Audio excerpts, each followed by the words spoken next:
બાળકો, ભારતમાં બ્રિટિશ સત્તાનો ઉદય જે આપણે બીજો લેક્ચર તરીકે જોઈ રહ્યા છીએ. હવે ભારતમાં બ્રિટિશ સત્તાનો ઉદય એટલે જે સત્તા ઉપર આપણે જે ચર્ચા કરીએ, સત્તા તો કે ભાઈ પોતાના હાથમાં સત્તા હોવી. તો એમાં સૌથી પહેલા મૂળ પ્રશ્ન જો કોઈ હોય તો તે છે વેપાર. કારણ શું? તો કે વેપારને કારણે સત્તા એમના હાથમાં ગઈ છે, એટલું કંઈક આપણે જોઈ રહ્યા છે. હવે આમની ભાષા એટલે કે અંગ્રેજો ભાષા, સૌથી પહેલા એ બાબત તરફ આપણે જોઈશું કે વેપાર માટે ભારતમાં આવનારી પ્રજા તરીકે સૌપ્રથમ પોર્ટુગીઝો હતા. યાદ રાખશો, પોર્ટુગીઝો.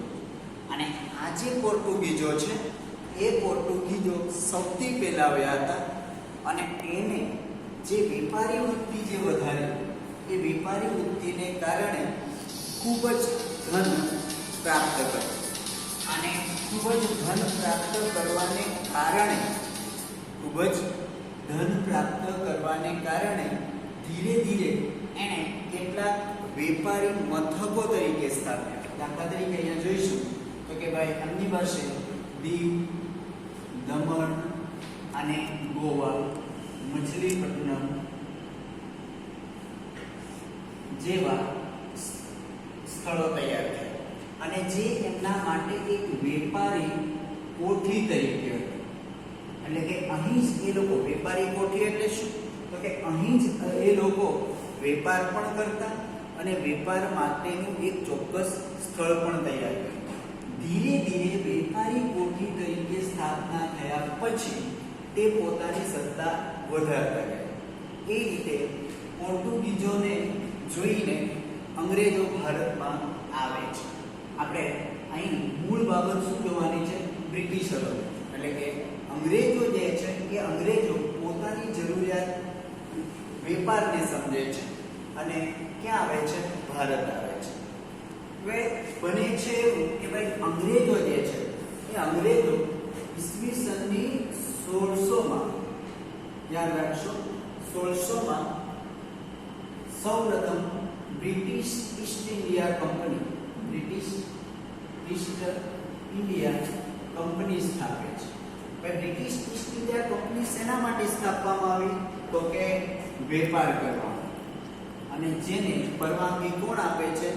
રાણી એલિઝાબેથ. યાદ રાખજો, રાણી એલિઝાબેથ. હવે આ જે પરવાનગી આપવામાં આવે છે, એ પરવાનગી આપી દીધા પછી એણે પોતાની કોઠીઓ સ્થાપી. અને એ કોઠીઓ સ્થાપતા પહેલા સૌપ્રથમ સુરત બંદર, યાદ રાખજો મિત્રો, સુરત બંદરે સૌથી પહેલું વહાણ આપે છે. સૌથી પહેલું વહાણ, સૌપ્રથમ વહાણ જેના કપ્તાન જે હતા હોકિન્સ, એ જે હોકિન્સ જે છે તે અહીં આવે છે. એટલે ધીરે ધીરે આ જે પરિસ્થિતિ છે તે સત્તામાં ફેરવાય છે. અને એ સત્તા રૂપે એણે કેટલાક મછલીપટ્ટનમ, કોલકાતા, મુંબઈ, સુરત, અમદાવાદ જેવા જે સ્થળો છે એક વેપારી કોઠી તરીકેની સ્થાપના કરી. સૌથી પહેલું જે હતું તે સુરત. અને એ પરિસ્થિતિમાં ભારતમાં બ્રિટિશ સત્તાનો ઉદય થાય છે. હવે આપણે જોઈ ગયા કે ભાઈ 1600માં બ્રિટિશ ઈસ્ટ ઇન્ડિયા કંપનીની સ્થાપના થઈ અને 1608માં આ પરિસ્થિતિ બની છે. અને એ 1608માં આ જે પરિસ્થિતિ ઉદ્ભવી તેને કારણે જે વેપારી વૃત્તિમાં વધારો થયો, તે વેપારી વૃત્તિ એના માટે સત્તારૂપી બને છે. તો એવી રીતે જોતા પોર્ટુગીઝો, ફિરંગીઓ, ડચો, વલંદાઓ, ટૂંકમાં બધી જ વિદેશી પ્રજા, યુરોપિયન પ્રજા ભારત આવે છે. પરંતુ એમાં સૌથી આગળ પડતો જે કોઈ ભાગ હોય તો તે આ બ્રિટિશ શહેરો જોવા મળે છે. અને આગળ પડતો ભાગ હોવાને કારણે તે લોકો એકંદરે સત્તા પોતાના હાથમાં લે છે. અને એ સત્તા મેળવવા માટે એ 1613માં આ રીતે સુરતમાં કોઠી સ્થાપે છે અને પોતાની સંસ્થાકીય યાદ રાખજો, સંસ્થાકીય વેપારી પ્રવૃત્તિ અહીં ઉદ્ભવે છે અને તેના ઉપરથી કહી શકાય કે બ્રિટિશરો સત્તા પોતાના હાથમાં રાખે છે, લઈ જાય છે. હવે બાકી બધી જ પ્રજાઓ જે છે એ પ્રજાઓ ભારત આવે છે અને અહીંથી ફ્રેન્ચો પણ ભારતમાં આવ્યા. સમય પછી ફ્રેન્ચો જે છે એ ફ્રેન્ચો પણ ભારતમાં આવે છે. ભારતમાં આવ્યા પછી ફ્રેન્ચો ભારતમાં આવ્યા પછી કોની સાથે હરીફાઈમાં ઉતરવું પડે છે? તો અંગ્રેજો સાથે એમને હરીફાઈમાં ઉતરવું પડે છે. હરીફાઈ. હવે આ હરીફાઈમાં ઉતરવું પડે છે એનું કારણ શું? તો પોતાની સત્તા સ્થાપવા માટે. એટલે વિશ્વમાં જો કોઈ બે દેશોની જો કોઈ પરિસ્થિતિ વેપારની પ્રવૃત્તિને લઈને જો હરીફાઈ કરી હોય તો તે હતા અંગ્રેજો અને ફ્રેન્ચો. પણ સમય જતાં અંગ્રેજો સામે ન તો ફ્રેન્ચો ટકી શક્યા, ન તો ડચો ટકી શક્યા. ટૂંકમાં યુરોપિયન પ્રજામાંથી માત્ર ને માત્ર અંગ્રેજો જ પોતાનું વર્ચસ્વ જમાવી રાખે છે અને સમય જતાં સત્તા પોતાના હાથમાં રાખે છે.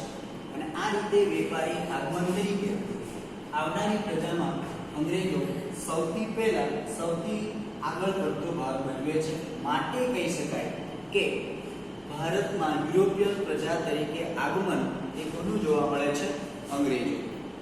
ફરી પછી ધીરે ધીરે એ જ બાબતમાંથી યુદ્ધ તરફની પરિસ્થિતિઓ ઉદ્ભવવા લાગી. અને એ યુદ્ધ તરફની પરિસ્થિતિઓ એટલે કઈ? તો પહેલી બાબત આવે છે પ્લાસીનું યુદ્ધ. યાદ રાખશો બાળકો, પ્લાસીનું યુદ્ધ જે 1757માં થયું.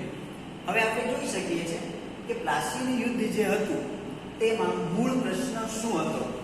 તો જે બંગાળનો નવાબ હતો, નવાબ એટલે રાજા, એ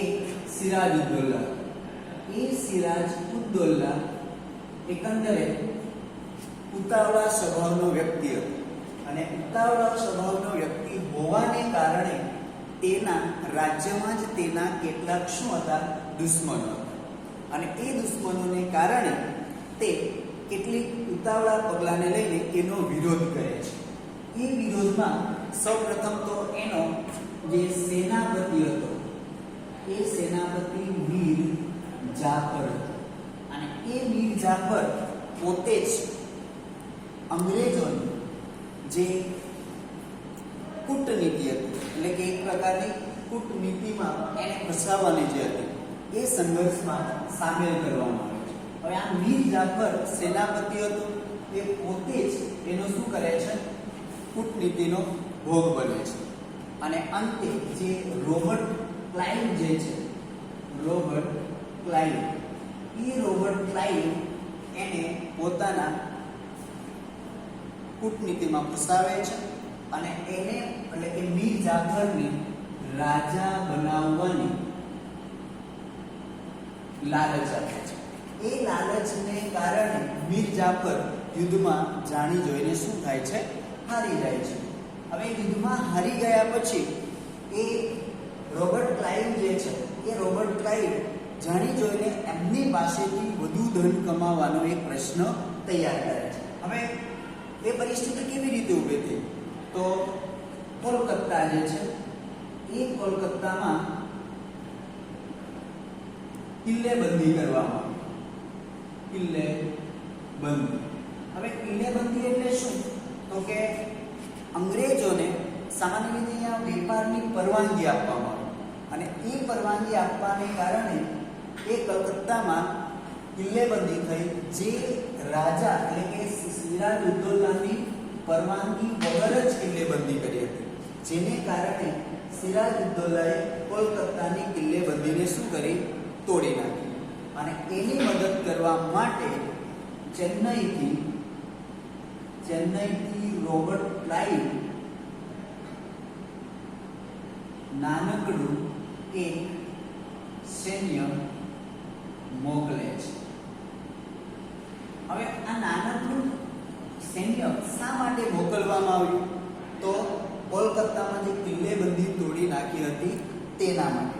હવે કિલ્લેબંધી તોડી નાખવાને કારણે ક્લાઇવ એને મદદ કરવા માટે આવે છે અને અહીં પહેલાથી નક્કી થયેલા પ્રમાણે મીર જાફર યુદ્ધમાં હારી જાય છે.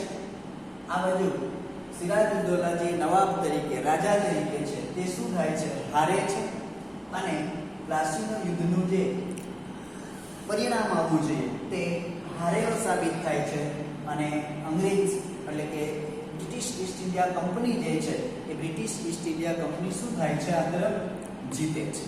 અને આ રીતે 23 જૂન 1757 યાદ રાખશો, 23 જૂન 1757 ના દિવસે શું થાય છે, પ્લાસીનું યુદ્ધ થાય છે અને તેમાં સિરાજુદ્દૌલાની હાર થાય છે.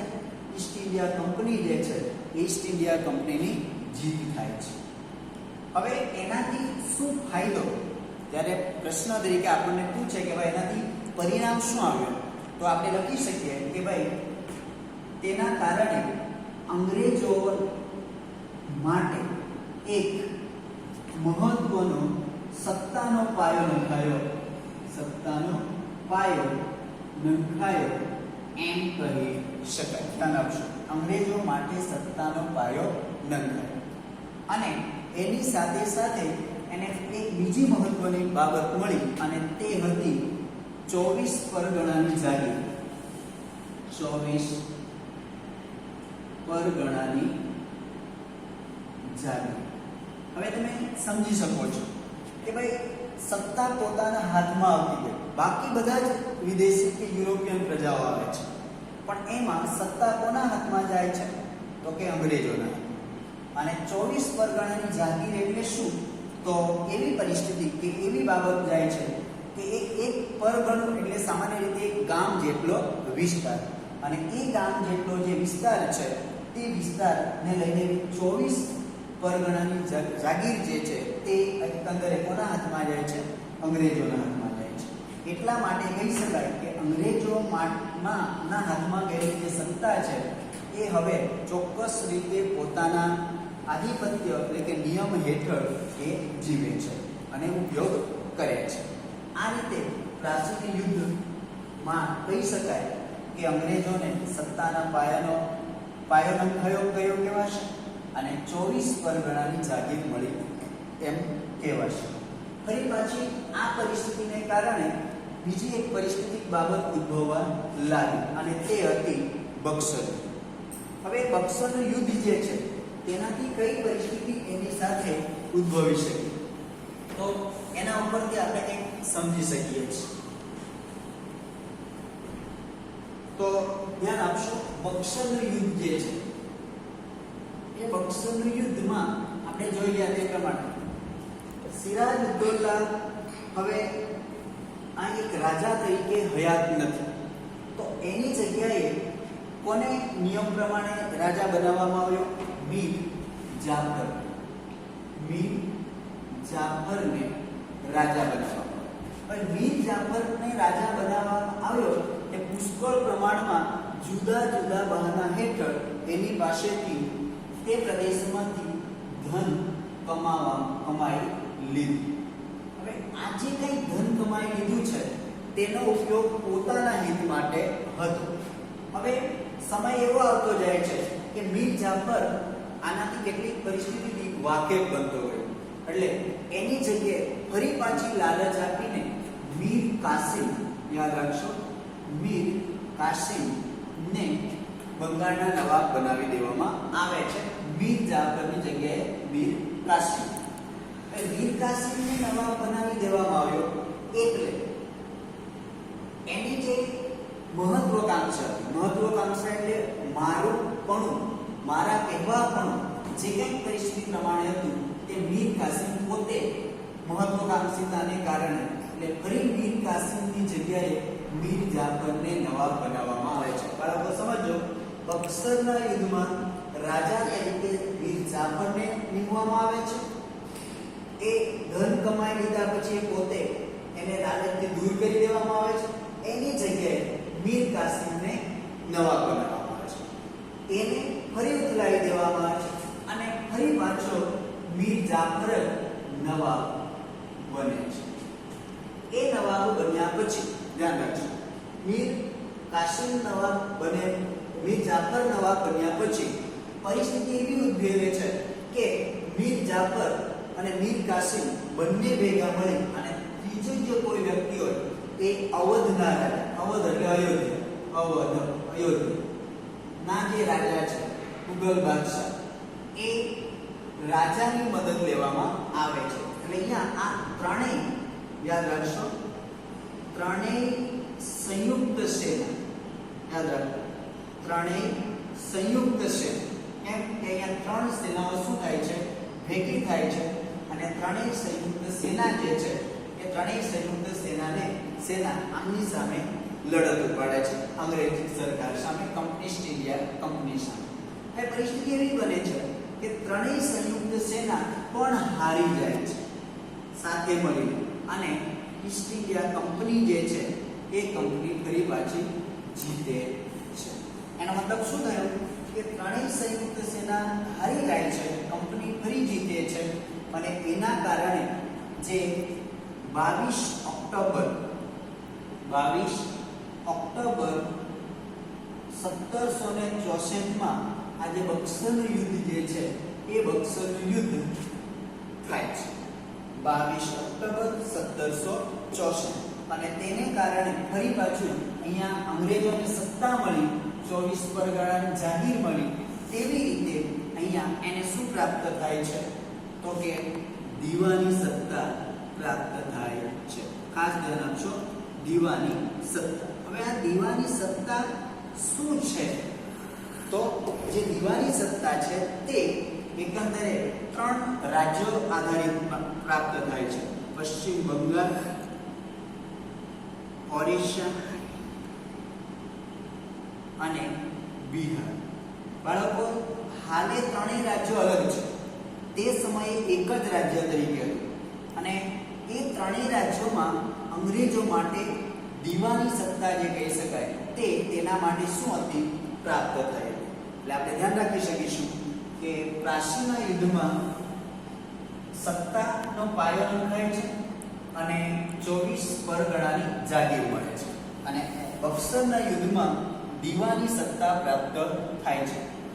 પણ મૂળ વસ્તુ શું છે કે દીવાની સત્તા છે શું, તો દીવાની સત્તા એટલે દાખલા તરીકે કોઈ કાયદો હોય, કોઈ નિયમ હોય, તો એ નિયમને બનાવવાનું કામ જે સરકાર આજે કરી રહી છે તેવી જ સરકાર કે તે જ સરકાર જે આજે કાયદા બનાવે છે એવી રીતે દીવાની રૂપના કેટલાક જે નિયમો છે કે કાયદાઓ છે એ બનાવવાની સત્તા કંપની શાસનને સોંપવામાં આવી. એટલા માટે કહી શકાય કે તે દીવાની સત્તા બની. હવે તમને પ્રશ્ન પૂછી શકે કે ભારતમાં વેપારની વૃદ્ધિને કારણે સૌથી નજીક જે કહી શકાય, જરૂરી જે કહી શકાય એવી કોઈ સત્તા પ્રાપ્ત થઈ હોય તો તે કોને મળી છે એમ કહેવાય, કઈ સત્તા થકી મળી છે એમ કહેવાય, તો આપણે લખી શકીએ બક્સરના યુદ્ધ થકી દીવાની સત્તામાં મળી શકી છે એમ કહી શકાય. અને તે ક્યાં મળી છે, પશ્ચિમ બંગાળ, ઓરિસ્સા અને બિહાર. એ રીતે કહી શકાય કે બક્સરનું યુદ્ધ તે એમના માટે પાયાના યુદ્ધ તરીકે બન્યું હતું અને પ્લાસીનું યુદ્ધ એ એકંદરે એને જાગીરદારીનો જે એક હક છે તે પ્રાપ્ત કરવા માટે સવિશેષ બન્યું હતું એમ કહી શકાય.